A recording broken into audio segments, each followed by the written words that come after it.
Hey, thanks, Megan. How about a round of applause for Megan?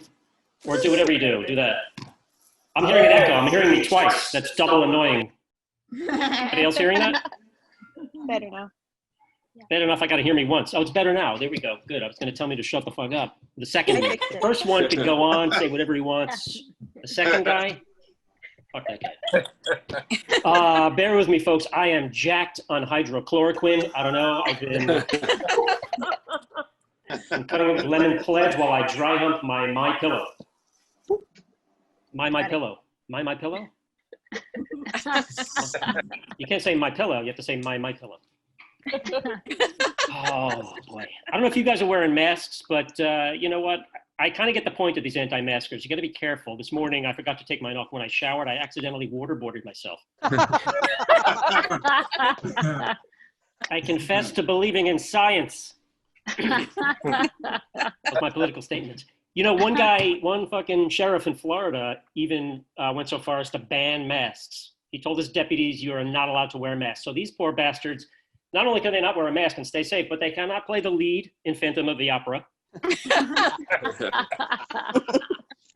They can't play hockey goalie. They can't be a hockey goalie. And they can't exfoliate. Huh? What's a sheriff deputy in Florida going to do if he can't do a cucumber mask on a Tuesday night? That was rhetorical. Happy to be here. I forgot to give Megan my other big credit. Some of you guys might also recognize me from Zoom meeting number 6747. 388 7722. Password. Has anyone ever needed a password to get into a Zoom room? Was that the biggest joke on all of us? And who's ready to fucking delete Zoom off their phones and computers when this is over the day after Election Day? I've been doing a lot of Zoom shows. You know, they're fun. It's nice. It kind of feels like you're standing in front of a building at the intercom, asking to be let in. Hey, is Dave home? I have some jokes. I have some jokes for Dave. Is Dave around? No. He has my pot. And that's, you know, thank you for you guys who have the cameras on. That kind of makes it a lot better. Otherwise, performing for a name in a box makes me feel like I'm standing in front of mailboxes doing my act, which I've done. I am woke, although I think there's nothing less woke than saying you're woke.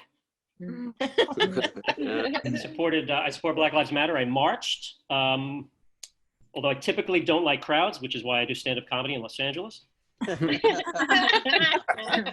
But I found myself like in a crowd and I started getting nervous. So I was like, let me move to the edge of this crowd. And there was a crowd that met up at Hollywood and Vine during the marches before they turned into like Coachella type events, before like there was a palpable anger and like a danger in the air. And it was pretty incredible. So I'm at this intersection. I'm like, let me get to the outside of this crowd, right? And then I realized this crowd is now going to start marching south in my direction. So I'm thinking, let me get out ahead of them. I start marching south. I turn around. I realize that I am now leading the Black Lives Matter protest. I am both the problem and the solution. And they started chanting. They were like, what do we want? Somebody else leading this fucking march, okay? Looks like he's about to serve eviction papers.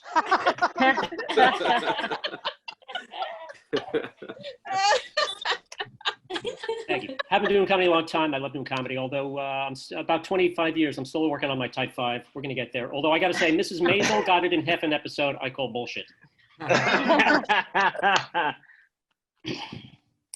It was weird, though. After my mom passed away in 2016, she passed away in the spring of 2016. Her last words, Donald Trump, I'm out. I gotta say, it was a little weird doing stand-up comedy, not because I was depressed or anything. I just figured, what's the point of being a comedian if she's not around to be disappointed in my life choices?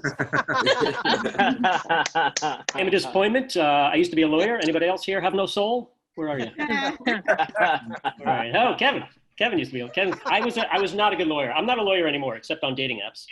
I was a terrible lawyer. My legal advice was always just sign it. People will still ask me for legal advice. I'll have friends ask me for legal advice. I'm like, what part of I tell dick jokes on Zoom calls do you not get? But I am a native New Yorker, been in LA about 8 years, and I am definitely an Angelino. Here's how I know. I was on a dating app a while back. I matched with a woman. She lives in Irvine, and she tells me she's transgender, and my first thought, Irvine. Yeah. I will blow a woman, but I'm not getting on the 5. Okay, that's where Hey, thanks you guys so much for supporting the Comedy Festival. Enjoy the rest of the show.